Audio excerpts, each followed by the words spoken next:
Émission spéciale de défense, 1 heure pour mieux comprendre la situation sur le terrain. Merci d'avoir choisi i24 News pour vous informer.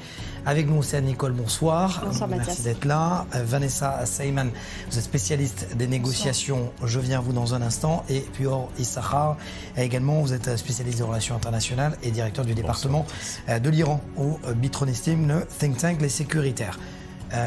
Galanterie oblige. Or, je me tournais d'abord vers Vanessa.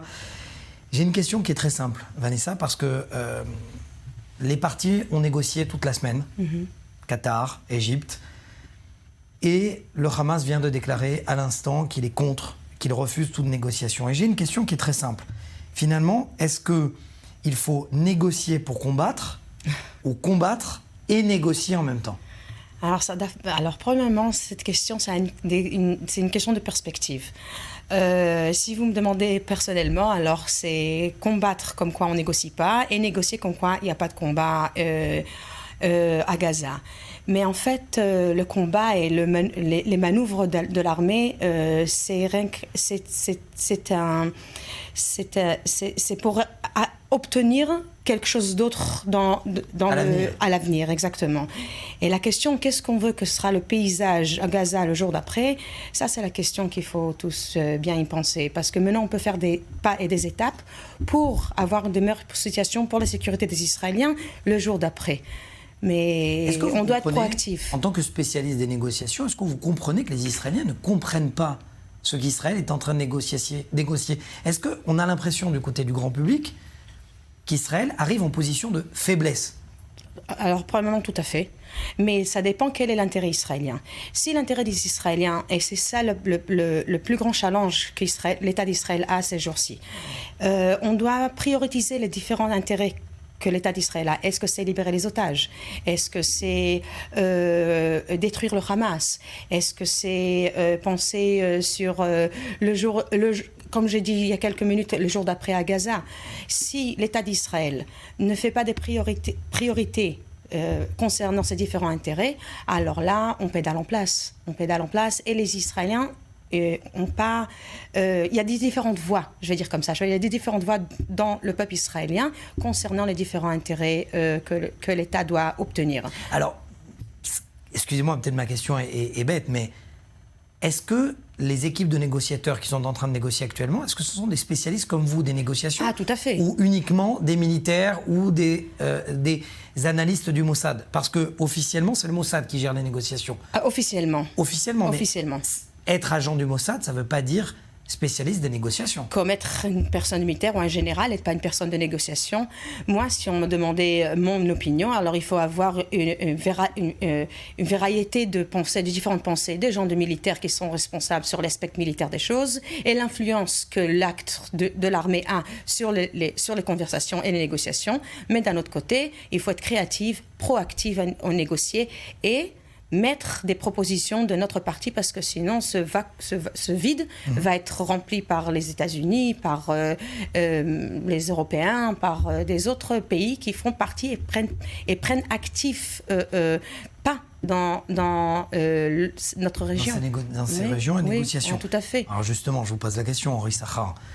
Pendant qu'Israël n'est pas clair, n'est pas solide sur sa stratégie, est-ce qu'elle n'ouvre pas la porte justement aux pressions internationales ? Est-ce qu'elle ne se laisse pas finalement dépasser par la pression internationale ? Oui, bien évidemment, on voit la pression internationale. Je pense qu'il faut obtenir le maximum compte tenu des circonstances. C'est-à-dire, on a des otages au sein de la bande de Gaza qui sont tenus pendant plus de 140 jours. Et oui, à mon avis, les équipes de négociation sont en train de faire pression peut-être sur le Hamas avec la pression militaire que ça applique à Gaza. Et ça, peut-être, est l'élément le plus important, à mon avis. Pendant les négociations, le fait que Hamas peut être le nœud devient de plus en plus étroit, mais à mon avis aussi, il faut également se rendre compte du fait que, voilà, il s'agit du Hamas et non pas, par exemple, de la Syrie ou l'Égypte après la guerre du Yom Kippour. Il s'agit d'une organisation qui tient des otages comme monnaie d'échange, en fait.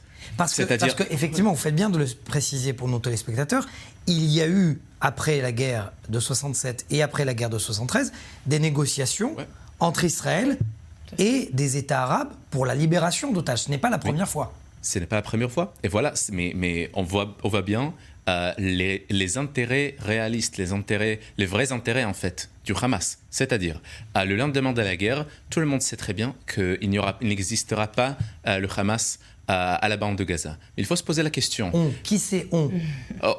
Moi, j'espère bien qu'au moins c'est ça l'objectif principal déclaré par le cabinet. Alors, voilà, les États arabes regardent ça, ils commencent à réfléchir à quel point allons-nous être appliqués nous-mêmes à la future de la bande de Gaza. Alors, au futur de la bande de Gaza. Alors, il faut aussi, à mon avis, non seulement faire pression sur le Hamas, parce que sur le plan militaire, oui, on fait pression sur le terrain, mais il faut aussi se poser la question: qui est Hamas? Qui est derrière le Hamas? Qui est le ventriloque de Hamas?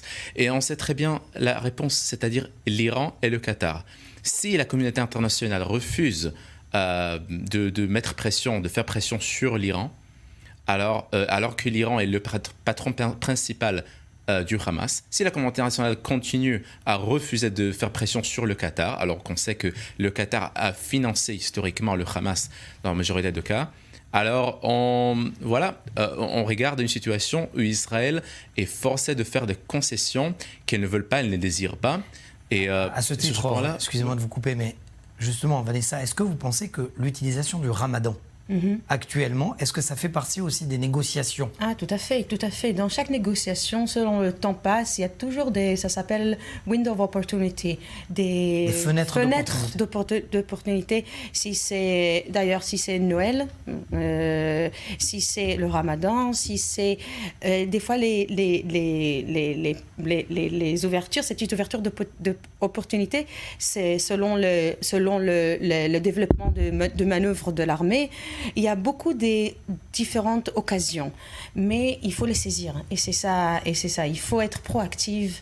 Et moi, personnellement, je vois que l'État et le gouvernement israélien, il est plus réactif aux choses qui se passent et non proactif, mettre des offres de même, être proactif, même vers le peuple, des différents pays.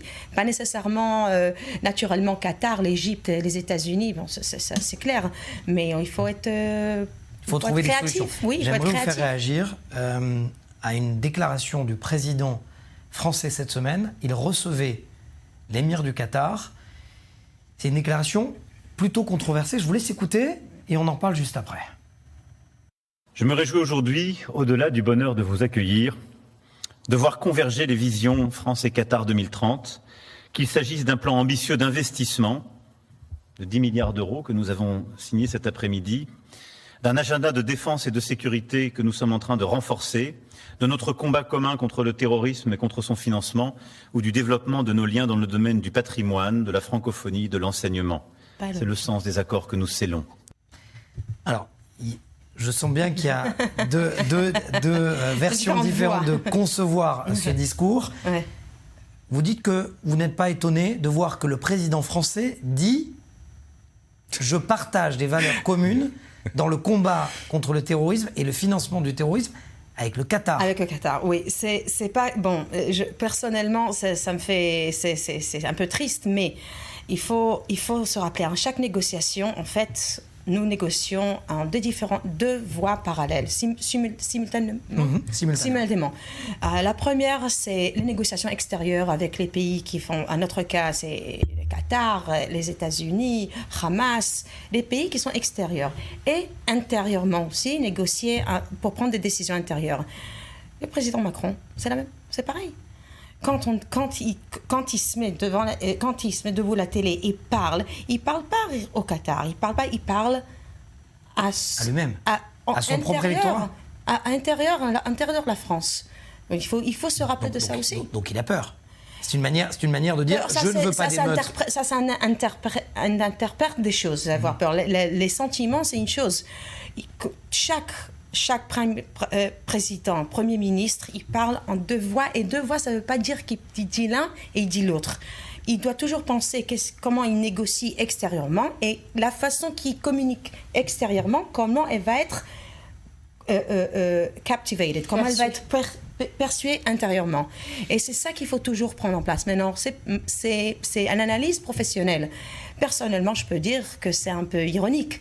Mais il y a beaucoup d'ironie dans la situation, la géopolitique qu'on est. Alors, sécuritairement parlant, vous n'êtes pas d'accord. C'est-à-dire que là, on ne parle pas de politique. Et dans cette émission, je précise à nos téléspectateurs que dans Défense, il n'y a pas de politique. On parle sécuritaire. Exactement. Netto. Politique dans le sens de policy, c'est-à-dire non pas la politique. Voilà. Très clairement, comment c'est perçu au niveau israélien le fait qu'un président français dise officiellement partager des valeurs communes avec un État qui soutient le terrorisme? Bon, à mon avis, comme vous l'avez précisé, c'est la politique. Mais il faut se poser la question, pourquoi pas se rendre en Iran pour donner la même allocution. C'est-à-dire, à un moment, il faut se poser la question, et voilà, c'est un geste dans le cadre d'une négociation.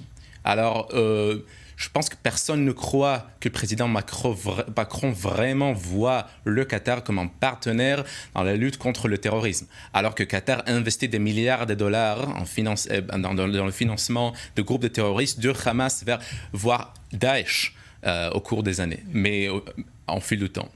Mais ça m'indique quelque chose plus profond que ça. Si on se rend sur place, au Qatar, pour dire que le Qatar est un partenaire dans la lutte contre le terrorisme, c'est pas la vérité. C'est une déclaration qui dérive d'un intérêt. Alors, où le fait-on ailleurs? C'est-à-dire, si le président Macron, le 10 octobre, 3 jours après le massacre, dit que c'est la seule voie pour sortir du cycle de violence et pour terminer la violence et mener à une paix au paix dans le Moyen-Orient, c'est l'établissement d'un État palestinien.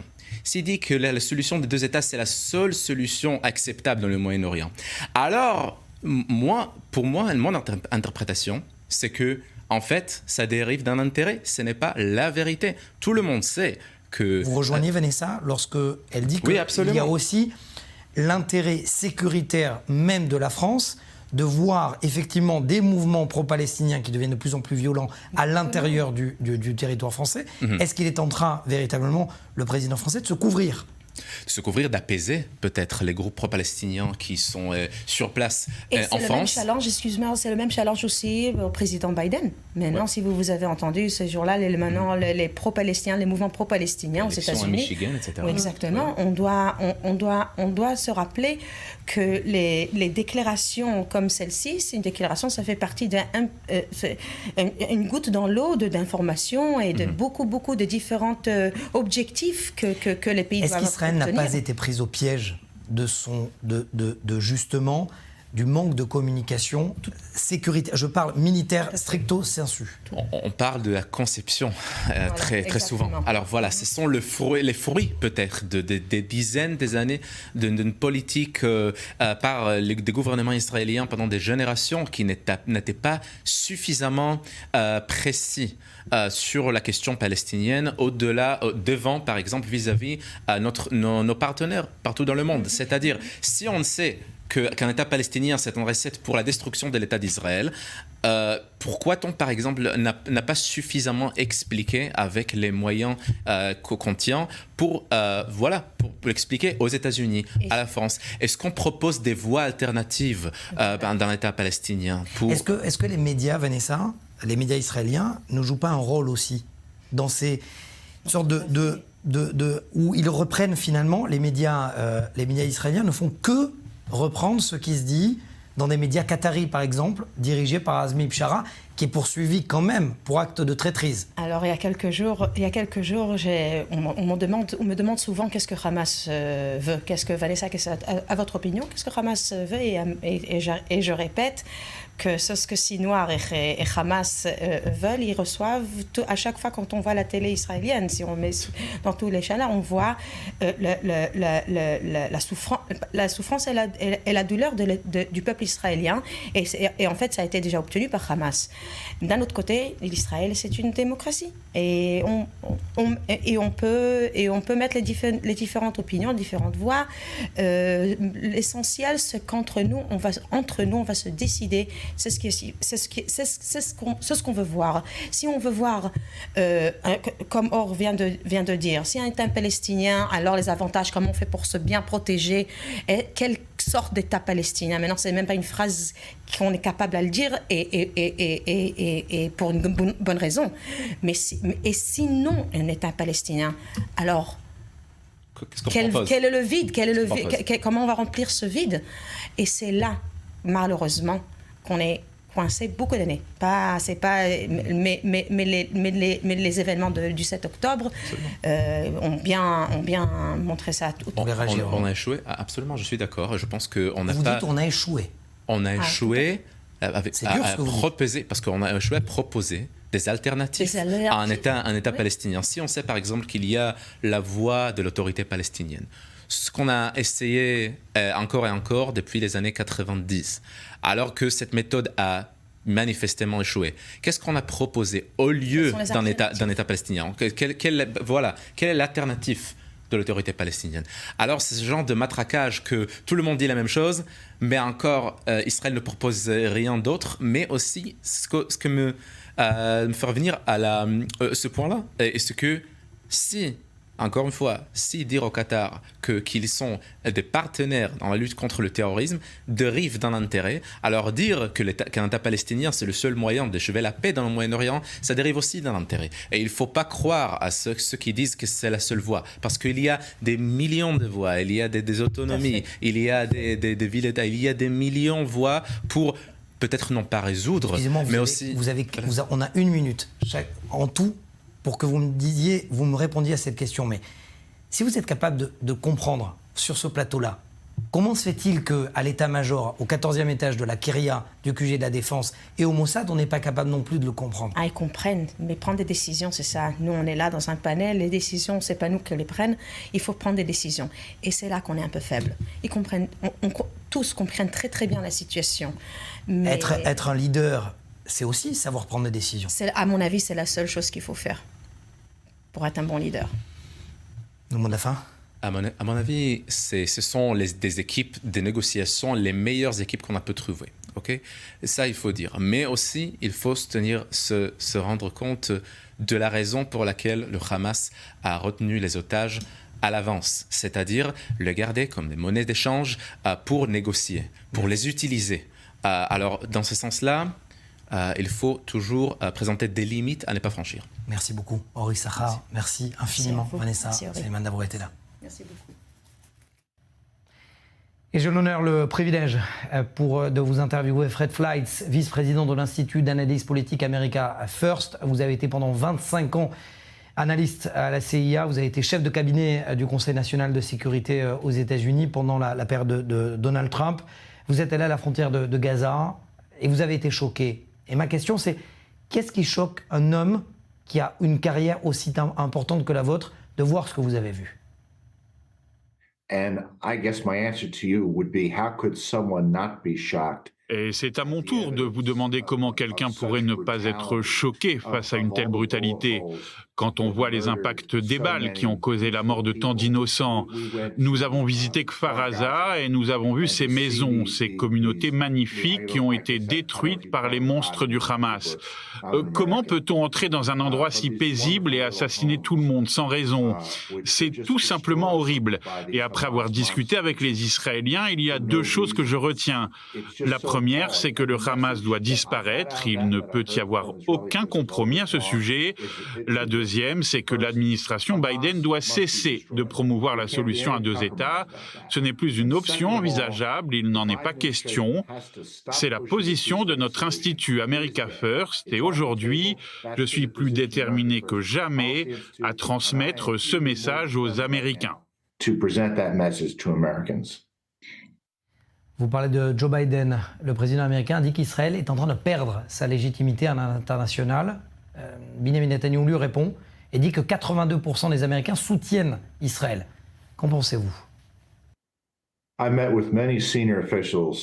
Depuis hier, j'ai discuté avec plusieurs hauts responsables, avec mon collègue, le général Keith Kellogg, et j'ai été impressionné par le respect qu'ils ont pour le gouvernement américain, même s'ils ne sont pas d'accord avec la façon de procéder.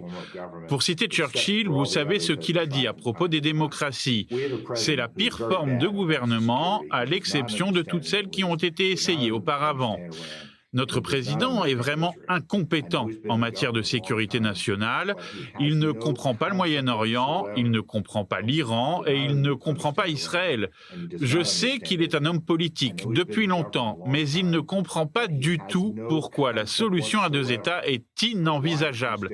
Je suis gêné à chaque fois que Joe Biden et ses représentants viennent ici et s'expriment à ce sujet. Mais le Premier ministre Netanyahou a raison. La grande majorité du peuple américain est aux côtés d'Israël et ils ne vont pas faire de compromis avec le Hamas au nom d'ambitions mondialistes ou idéologiques. Nous voulons soutenir Israël, faire ce qui est juste et faire en sorte que le Hamas disparaisse.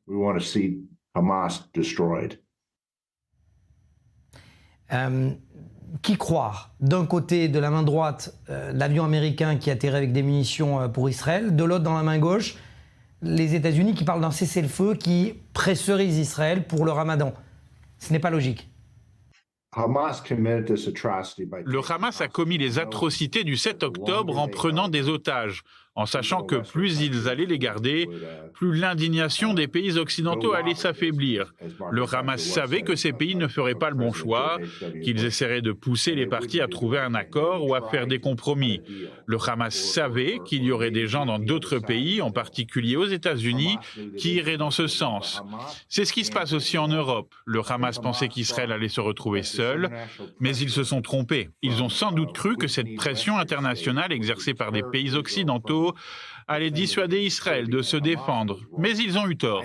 Je sais qu'Israël ne va pas reculer et je vais même sortir de mon rôle de représentant d'organisation pour vous dire ceci. Il faut tenir bon jusqu'en janvier 2025 parce que j'espère que de l'aide arrivera avec Donald Trump en tant que nouveau président.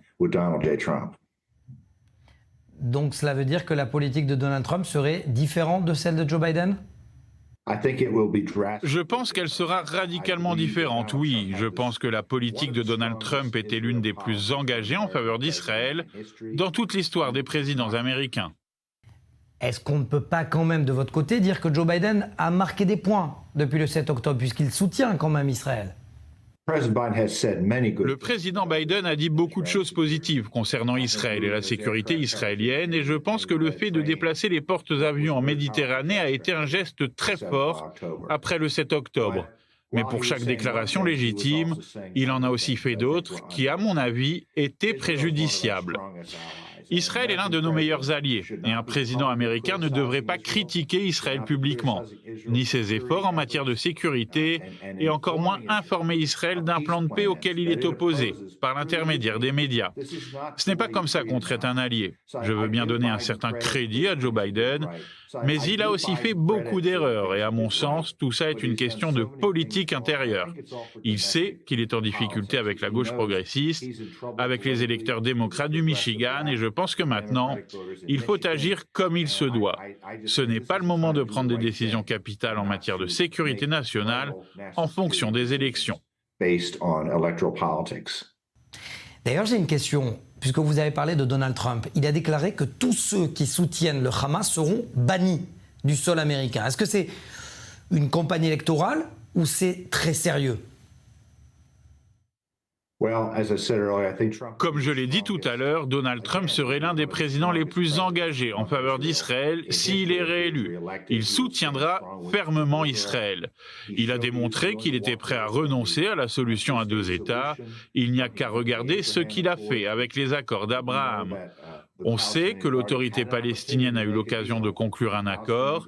Les Palestiniens ont tout gâché, mais Trump est passé outre. Il n'a pas laissé les Palestiniens avoir un droit de veto sur les plans de paix au Moyen-Orient, contrairement au président précédent. Ce serait son approche s'il revient au pouvoir et je pense qu'il y aura davantage de signataires des accords d'Abraham. Est-ce qu'en d'autres termes, vous n'êtes pas en train de dire que l'Iran est en train de jouer le contre-la-montre et c'est qu'il y a un potentiel retour de Donald Trump ? Oui, c'est ça. Je pense que l'Iran représente la tête du serpent qui pousse tous ses proxys à créer des conflits, des tueries et une instabilité. Une pression maximale pourrait être exercée contre l'Iran. Les États-Unis pourraient appliquer pleinement des sanctions pétrolières. Je pense que les États-Unis ont clairement fait comprendre à l'Iran qu'ils ne veulent pas entrer en guerre avec eux, qu'ils ne veulent pas utiliser leurs forces militaires contre l'Iran. Mais le président le fera s'il n'a pas le choix et je pense que les Iraniens le savent très bien. À propos de cette pression maximale, pourquoi les 2 navires américains ont quitté la région ? Je pense que c'était la bonne chose à faire au début de ce conflit. Ils ne sont pas partis pour des raisons logistiques, mais je pense que leur pouvoir de dissuasion a diminué au fil du temps. Au bout d'un moment, c'est devenu difficile de comprendre ce que les États-Unis allaient faire de ces navires de guerre. Est-ce qu'ils avaient prévu d'attaquer le Hezbollah et le Liban depuis ces porte-avions ? Apparemment non. Ils étaient donc plutôt là pour la symbolique et je pense qu'au bout d'un certain temps, le symbole n'avait plus le même effet. Ils étaient là visiblement pour défendre Israël en cas d'attaque du Hezbollah, de guerre globale, du Hezbollah et de l'Iran. Est-ce que les États-Unis restent toujours là présent pour défendre Israël si c'est le cas? On sait que l'Iran soutient le Hezbollah. Le Hezbollah est un proxy iranien. Le Hezbollah reçoit ses armes et son financement de l'Iran, et je pense qu'il reçoit aussi beaucoup de directives. Le Hezbollah a son propre agenda parfois, mais je pense que les États-Unis vont soutenir Israël. Je ne crois pas que l'organisation terroriste libanaise s'engagera dans un conflit total contre Israël, mais je pense que les attaques transfrontalières qu'on voit en ce moment vont continuer, et Israël commence à prendre des mesures pour y répondre. Fred Fleiss, vous savez que la majorité des généraux israéliens disent que le 7 octobre était un échec. Votre avis? Je n'ai pas parlé avec la majorité des généraux israéliens, donc je ne vais pas faire de commentaires à ce sujet. Alors je repose ma question. Avec votre expérience, est-ce que, selon vous, cet échec pourrait être réparé à l'avenir avec une meilleure coopération des renseignements israéliens et américains?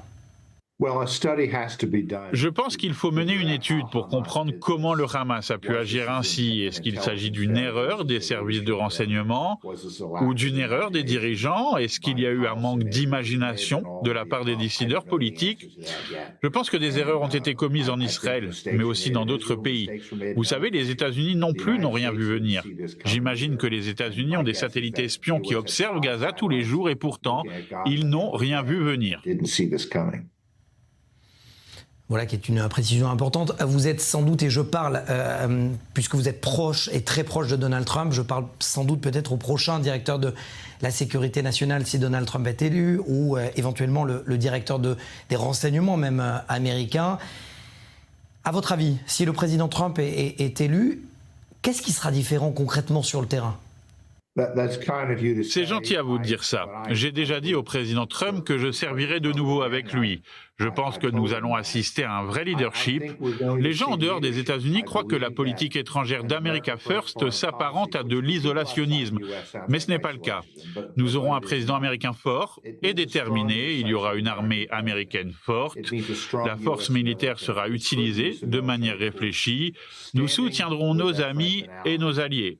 Mais en même temps, on insistera aussi pour que nos alliés assument leur position. Et je pense qu'il faut un leadership ferme et déterminé de la part d'un président américain. C'est essentiel pour assurer la sécurité mondiale. Il s'agit en fait d'une extension de la philosophie du président Reagan qui prônait la paix par la force. Vous savez, ce n'est pas pour rien que Poutine a envahi des pays voisins pendant 3 mandats présidentiels successifs, mais pas sous la présidence de Trump. Je discute de ça sans arrêt avec les libéraux aux États-Unis, mais ils n'ont rien à répondre à chaque fois. Ils aimeraient mettre l'invasion de l'Ukraine sous l'administration Biden, sur le dos de Donald Trump, mais ils ne trouvent aucun moyen crédible de le faire. C'est la faiblesse de Biden, le seul responsable. Je ne peux conclure cette interview sans vous poser cette question. Ismaël Haniyeh a déclaré que les Russes ont été impressionnés par les atrocités du 7 octobre. Le Kremlin n'a toujours pas démenti. Votre avis sur la question? En plus de cela, après le génocide commis par le Hamas, la Russie a invité leurs dirigeants à Moscou pour les rencontrer.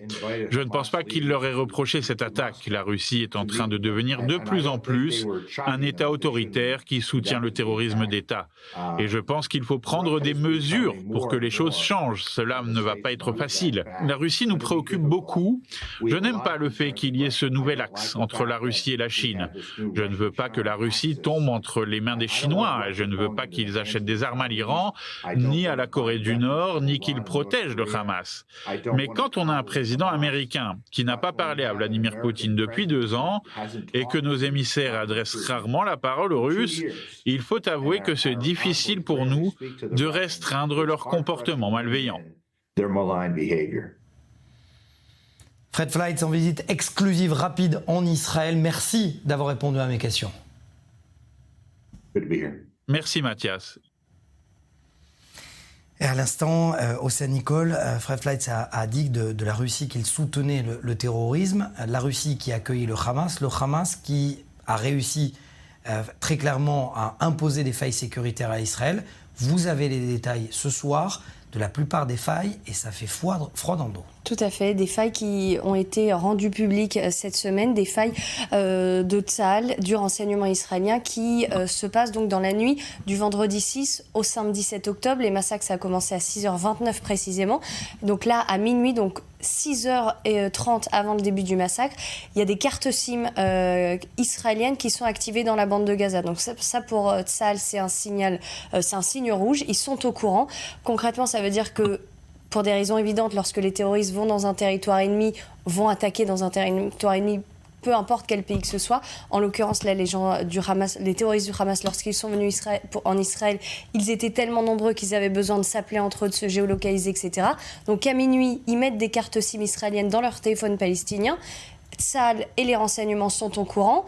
Ils savent qu'il y a un problème. Il y aura aussi un email qui a été envoyé, pareil, d'une base de Tsahal à la frontière avec la bande de Gaza, envoyé aux dirigeants de Tsahal pour leur dire on sent qu'il se passe quelque chose, une attaque est imminente dans la bande de Gaza. À 1h, Herzi Halevi, le chef d'état-major, est au courant. Encore une fois, 1h du matin, l'attaque, elle a commencé à 6h30. À 3h30 du matin, il y a une réunion téléphonique qui se fait avec le chef d'état-major Herzi Halevi, avec d'autres responsables. Et finalement, ils ont conclu que c'est sûrement un exercice de la part du Hamas. Il y a quand même le commandement du Front intérieur sud qui demande à l'armée d'envoyer un petit peu plus d'hélicoptères dans le sud, histoire au cas où d'être sûr en cas d'attaque. Une demande que Tsahal refuse. C'est vrai que là, ça fait un peu mal de le dire. Tsahal refuse d'envoyer des hélicoptères, tout simplement parce qu'ils n'ont pas envie que le Hamas soit au courant que Tsahal sait. Malheureusement, la suite, on la connaît. 6h29, la première alerte. Et au total, s'ensuit des heures d'attaque ici sur le territoire israélien. Au total, il y aura eu plus de 3000 terroristes du Hamas qui se sont infiltrés, qui ont infiltré pas moins de 60 routes ici en Israël. Et face à eux, eh bien, il y avait seulement 600 soldats de Tsahal et 12 tanks israéliens. Donc, c'est vraiment pas grand-chose. Mais ils ont quand même, on a les chiffres un petit peu plus précis, les forces de Tsahal qui ont éliminé, tué ce 7 octobre 1609 terroristes. Les autres sur les 3000, si on fait calcul, il en reste 1400. Il y en a beaucoup qui ont été arrêtés évidemment par le Shin Bet, les services de renseignement, et qui sont en train d'être interrogés par les services de renseignement, par le Shin Bet. Nouvelles failles qui vont évidemment faire l'objet d'une enquête. Ça va rentrer dans l'enquête globale qui se fera après la guerre, puisque priorité évidemment sur la guerre, ce qui se poursuit dans la bande de Gaza. C'est la raison pour laquelle vous êtes si importante dans Défense Océane, parce que vous apportez des précisions, des chiffres et ces analyses. Et je dois dire que pour toutes ces familles qui ont perdu les leurs le jour du 7 octobre, entendre le fil aurait pu clairement être évité de la soirée, cela aurait pu être évité. Merci Océane Nicole.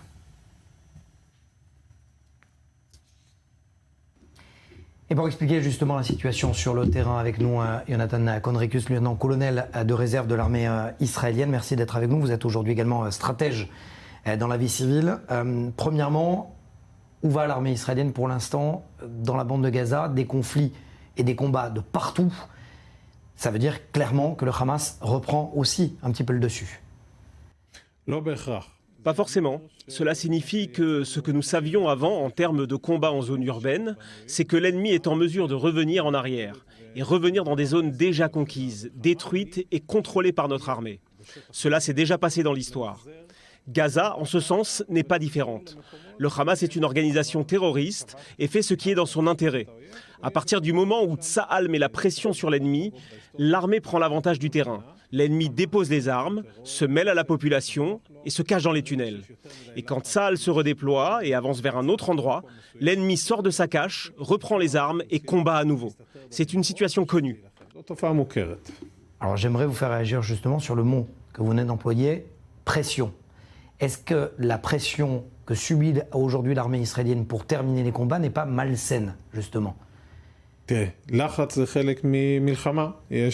est partie intégrante de la guerre.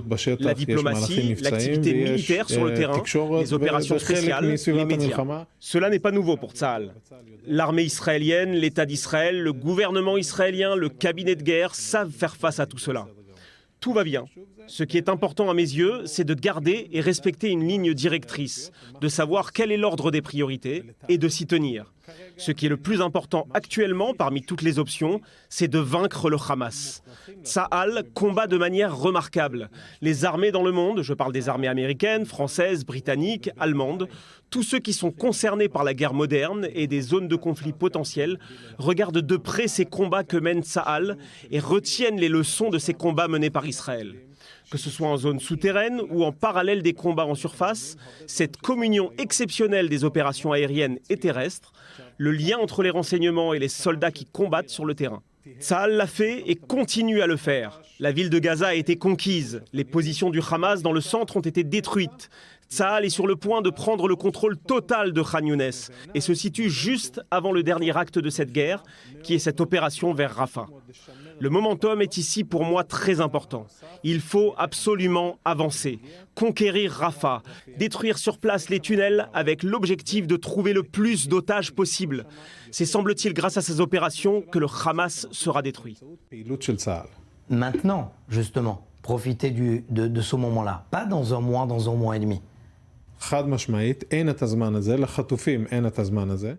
Oui, tout à fait. Israël n'a pas le temps d'attendre. Les otages n'ont pas ce laps de temps. Il est du devoir de l'armée, de l'État, du gouvernement d'appuyer sur la pédale d'accélérateur, d'attaquer, d'atteindre Rafah, le dernier bastion du Hamas dans la bande de Gaza. Chaque jour où Tsahal attend est une perte de temps ou du temps gâché. Les otages sont en danger. Le Hamas gagne du temps pour respirer, pour se préparer et reprendre des forces. Chaque stratège militaire vous dira que lorsque vous mettez la pression sur l'ennemi, il faut poursuivre les opérations pour l'empêcher de respirer. J'avoue que ce n'est pas ce que nous faisons et le Hamas se prépare comme il faut à Rafah. J'espère que Tsahal recevra l'ordre d'opérer le plus rapidement possible. Je pose la question au stratège, Jonathan Conricus. Au moment où il y a des négociations, je sais que ça ne vous concerne pas, mais que le Hamas est sur le point d'accepter ce deal, et qu'au même moment, il tire des roquettes vers le nord d'Israël, depuis le Liban vers Israël. C'est clairement un ennemi qui se moque d'Israël. Il n'y a pas de terme.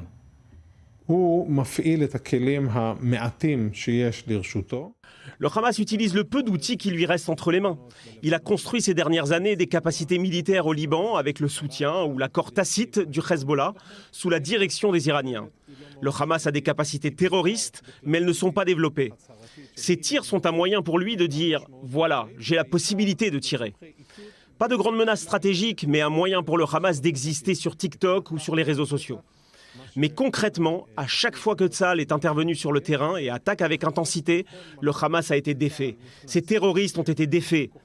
Les commandants sont soit tués ou se sont rendus. C'est ce qui s'est passé dans la ville de Gaza, à Zeytoun, dans le centre du territoire, et à Khan Younes.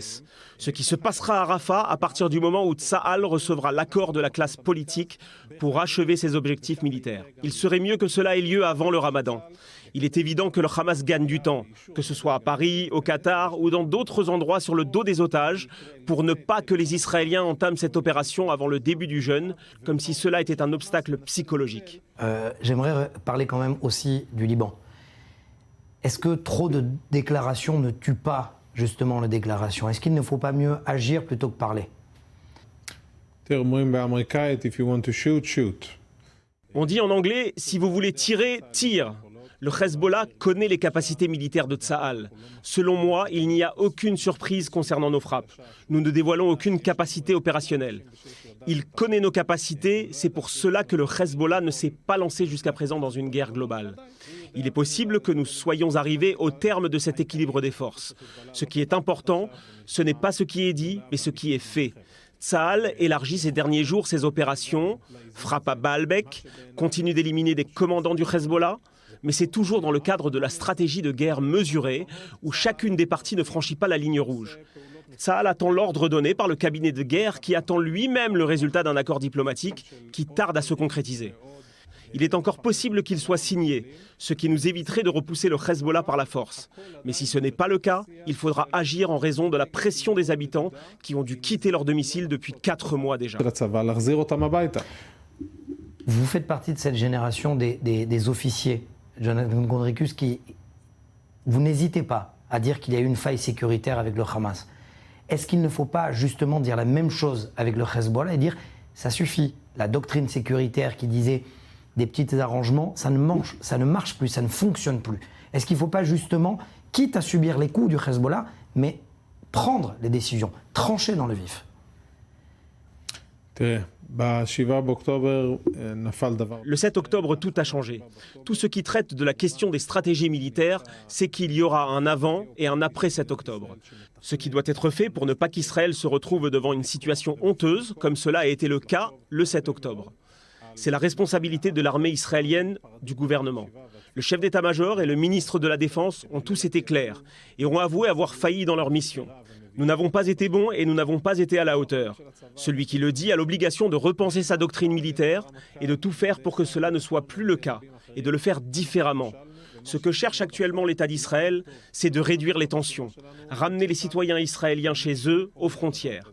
Mais il est possible qu'après ce retour, Israël attende la bonne occasion opérationnelle pour agir. Je ne suis pas certain qu'opérer maintenant est judicieux au niveau opérationnel. Je suis d'accord avec vous que l'État d'Israël et les habitants, à toutes les frontières, ne peuvent pas se satisfaire d'une situation qui était celle d'avant le 7 octobre. Il faut repenser la stratégie. Comment nos ennemis ont bâti leurs forces? Quelles sont ses capacités? Comment pouvons-nous contrer ces capacités et les enrayer? Nous ne l'avons pas fait en ce qui concerne le Hamas à Gaza, et le mouvement a constitué un État avec une armée. Nous ne l'avons pas fait au Liban avec le Hezbollah, qui est aujourd'hui un État dans l'État, qui dispose d'une armée plus forte que celle de certains pays en Europe. Il faut être clair en ce sens.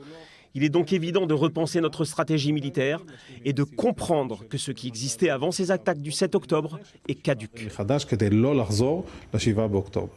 En espérant que les politiques écoutent la jeune génération d'officiers à laquelle vous faites partie. Merci, Jonathan Gondricus, d'avoir été avec nous. Merci. Et des centaines de milliers de réservistes ont été recrutés depuis le 7 octobre, dont de nombreux soldates, plus exactement sans famille immédiate dans le pays, ce qu'on appelle des soldats seuls. Regardez ce reportage et cette adaptation de Loïc Sécher-Chocron. Qu'est-ce que ça fait d'être combattante ? On aime ce qu'on fait, on sent qu'on a un rôle important dans l'armée israélienne. Ces jeunes femmes sont venues de loin et ont mis leur vie en pause pendant un moment. Derrière elles, elles ont laissé leur famille et des amis inquiets. Tout cela dans le but de porter l'uniforme et de se battre pour Israël. Il n'y a rien de comparable à Israël, c'est notre patrie. Les gens à l'étranger ne comprennent pas toujours, mais dans des moments comme celui-là, c'est clair pour moi que nous n'avons pas d'autre endroit où aller. Ma maison est ici, c'est pour ça que je me suis engagée. Anna Bekassis, 21 ans, sert dans l'unité de sauvetage et de formation de Tsahal. Elle a émigré de Paris en Israël il y a 3 ans et s'est engagée 1 an plus tard dans l'armée. Jamais elle n'aurait pu imaginer que peu de temps après, elle se retrouverait en service au cœur de la bande de Gaza. Vous avez peur ? Non, on n'y pense pas. Quand toute l'unité est réunie, on se contente d'agir et de faire ce qu'il y a à faire. Pendant ce temps, Anna manque toujours énormément à sa famille. Mes parents ne vivent pas ici, mais ils viennent me voir souvent. Est-ce qu'ils savent ce que vous faites ici ? Oui, plus ou moins. Il y a des choses que je ne leur dis pas pour qu'ils ne s'inquiètent pas trop. Mais la dernière fois que je suis sortie de Gaza, ils m'ont rendu visite et ça m'a fait vraiment plaisir. Ils me manquent, mais je sais que je fais quelque chose de très important en ce moment. Yael Sandlers, qui a émigré en Israël de Californie en 2013, avait terminé son service régulier en tant que combattante dans la brigade de recherche et de sauvetage. Le 7 octobre, elle a tout fait pour se rappeler en tant que réserviste. Ses efforts ont payé. Elle a été recrutée dans une unité de combat qui a opéré à Gaza, aux côtés de l'unité d'élite 669. Je n'aurais jamais cru me retrouver un jour à Gaza. J'y suis restée 1 mois et demi, presque 2 mois, et nous nous sommes occupés des blessés. À l'intérieur de Gaza ? Oui, à l'intérieur de Gaza. Avec le recul, je me rends compte que j'ai joué un rôle essentiel. C'est vraiment une grande chance. Quand on pense sauver ou changer la vie d'un soldat, c'est évident que je le referais, si c'était à refaire. Au début de la guerre, Yael a promis à ses parents de les contacter avant chacune de ses entrées dans Gaza et lui ont demandé de ne pas se mettre en danger. Mais de son point de vue, la question ne se posait pas. Il fallait qu'elle soit en première ligne. Il n'y avait pas moyen que je reste à l'écart dans un moment comme celui-là. Je me suis engagée dans l'armée et c'était très important pour moi de participer à l'effort de guerre. Si je peux apporter ma contribution, d'une façon ou d'une autre, je n'hésiterai pas à le faire. On peut avoir de nombreuses raisons pour se porter volontaire, mais l'essentiel, c'est d'agir. Shira a 19 ans, elle sert dans l'unité Bardelas. Elle a immigré des États-Unis en Israël il y a 2 ans et s'est engagée peu après au sein de Tsahal. Son rêve d'enfance était de devenir combattante et aujourd'hui, elle le réalise. C'est notre pays, notre famille, on forme une vraie famille. C'est pour ça que c'est si important. Pendant la guerre, Shira et ses amis ont opéré plus profond de la bande de Gaza. Ça fait peur, tout le monde ressent la même chose. Si quelqu'un vous dit le contraire, alors il ment. On a toujours un peu peur. Tout ce qu'on veut en ce moment, c'est contribuer à l'effort de guerre et aider les gens. On veut tous faire notre part. Sophia Orenstein, qui a immigré de Russie, a rendu visite à sa mère 2 semaines avant que la guerre n'éclate. Il n'y a pas un jour qui passe sans que je pense à ma famille. Je leur parle dès que je peux et je leur raconte ce que je vis ici. Elle est technicienne aéronautique et a été très active depuis le début de la guerre. Il y a 2 mois, elle a également décidé de suivre une formation d'officier. C'est très important pour moi. Je suis vraiment fière de mon rôle et d'avoir eu cette occasion. Je suis reconnaissante pour chaque jour passé ici. Les parents de ces jeunes femmes vivent peut-être loin, mais elles ont eu la chance de trouver une seconde famille en Israël. Elles servent dans Tsahal dans le cadre du programme des soldats seuls de Nefesh Benefesh et de l'organisation Friends of the IDF. Même si vous êtes un soldat seul qui n'est pas ici, sans famille sur place, et même si l'hébreu n'est pas votre langue maternelle, vous pouvez quand même servir en ligne. Ces jeunes femmes sont venues ici pour remplir des fonctions essentielles. Ces jours où le débat est virulent au sujet de qui doit servir ou non dans l'armée, voir des femmes comme Anna, Shira, Yael et Sophia tout quitter pour participer à l'effort de guerre inspire le respect et un sentiment de fierté. C'est seulement en temps de guerre qu'on comprend à quel point ce qu'on fait est important. Et nous avons décidé, d'en défense, de donner la parole à ceux et à celles qui, finalement, restent en retrait. Je parle des veuves et des orphelins, des orphelines de cette guerre. Avec moi, David Meltzer, merci d'être à nous. Vous êtes directeur des relations internationales de l'association des veuves et orphelins de Tsahal. Je précise quand même que cela porte le nom de Tsahal, mais toutes les forces de sécurité en Israël. Et puis, depuis chez elle, Agar Daniels Ozeri, merci d'être avec nous. Vous êtes veuve de Yaakov, soldat tombé sur le terrain, sur le champ de bataille le 7 novembre dernier. D'abord, j'aimerais me tourner vers vous, David, pour comprendre c'est quoi votre organisation et de quoi elle s'occupe. Merci de me recevoir et merci pour votre question. L'Association pour les veuves et les orphelins de Tsahal existe depuis 1991. Nous représentons les veufs, les veuves et les orphelins des héros d'Israël tombés au combat lors de toutes les guerres, y compris celle du 7 octobre. Notre objectif est de les soutenir. On leur offre de l'aide psychosociale, des activités, des subventions médicales, des bourses d'études et bien plus. Surtout, nous sommes là pour eux, pour la vie, et ils savent qu'ils ont une organisation vers qui se tourner pour obtenir de l'aide si besoin. En quoi c'est différent de ce qui était dans le passé? Le nombre a changé. À titre de comparaison, le 6 octobre, je peux vous dire qu'on avait 372 enfants orphelins membres de notre organisation. Aujourd'hui, on est passé à plus de 800. Les chiffres ont plus que doublé. Nous avons malheureusement accueilli aussi 232 veuves qui bénéficient de nos services, alors qu'on en avait reçu 20 durant la guerre de 2014. In the war in 2014. Et l'une qui a accepté justement notre invitation. Je me tourne vers vous, Agar. Merci tellement d'accepter notre invitation. Je dois préciser que vous êtes enceinte de 8 mois, que vous allez bientôt donner naissance, je l'espère, à une jolie jeune fille, à une jolie princesse dans ce monde-là. D'abord, parlez-vous de nous et de qui était Yaakov. First of all, I'm 9 months pregnant. Okay. Déjà, je voudrais dire que je suis enceinte de 9 mois, 38 semaines. Yaakov était quelqu'un de formidable, c'était le meilleur. Il avait un cœur immense. Le 7 octobre, quand il a entendu ce qui s'est passé, il ne pouvait pas rester en place. Il voulait absolument aider. Il n'a pas tout de suite été appelé.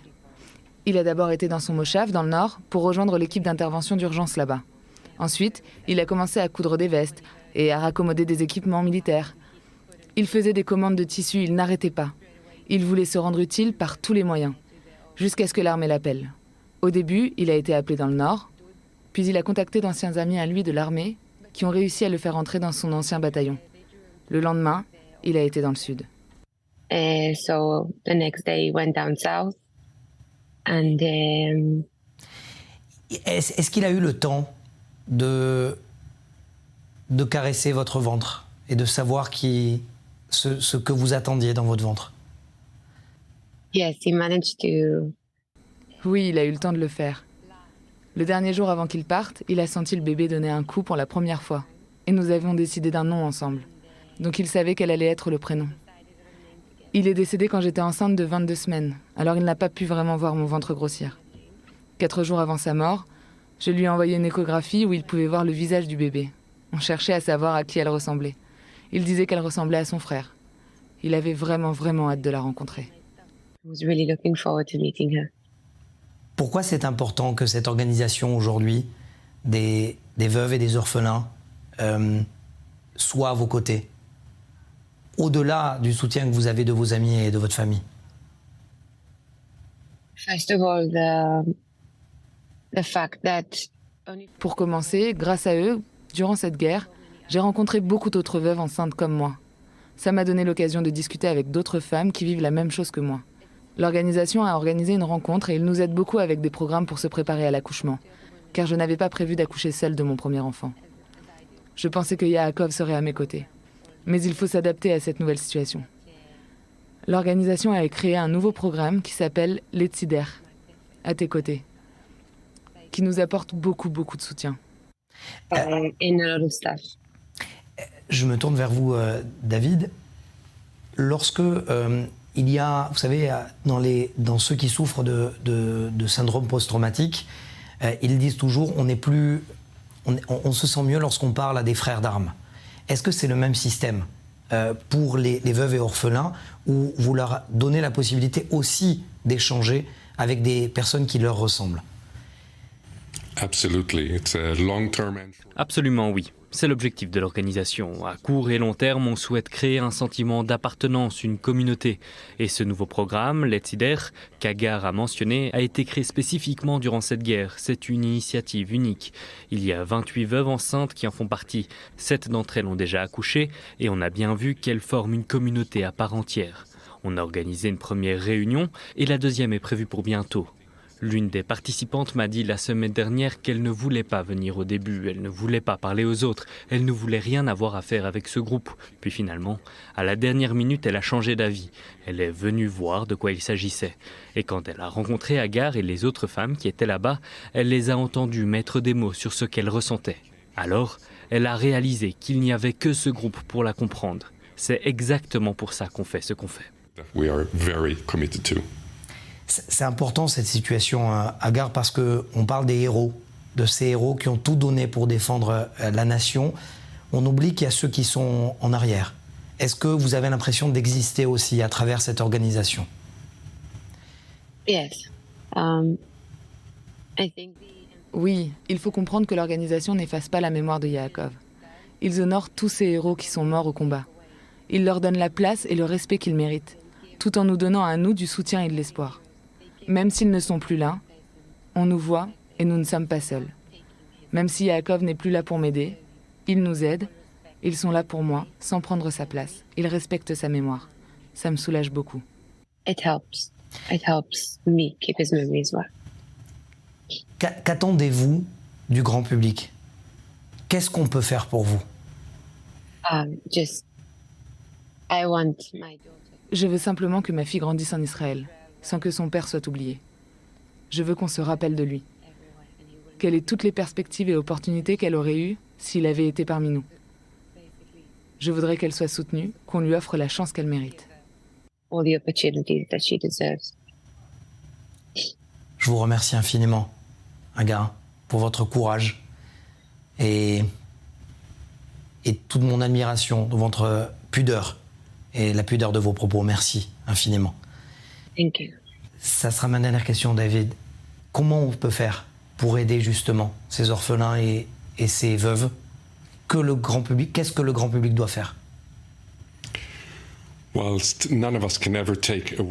Malheureusement, aucun de nous ne peut effacer leur peine ou combler la perte qu'Hagar et les autres familles peuvent ressentir. Tout ce qu'on peut faire, c'est être là pour Hagar, pour sa fille qui va naître et pour toutes les autres familles. En soutenant l'association pour les veuves et les orphelins de Tzahal, vous nous permettez de les aider. C'est un investissement pour l'avenir de la fille d'Hagar et pour l'avenir de tous les autres enfants. Ensemble, nous pouvons contribuer à leur offrir une vie digne, la meilleure vie possible. The best way possible. Merci d'avoir été avec nous. Thank you. C'est la fin de ce numéro spécial de Défense. Merci d'avoir suivi. Tout de suite, l'information continue avec David Neeman. Bonne soirée à tous et à tous.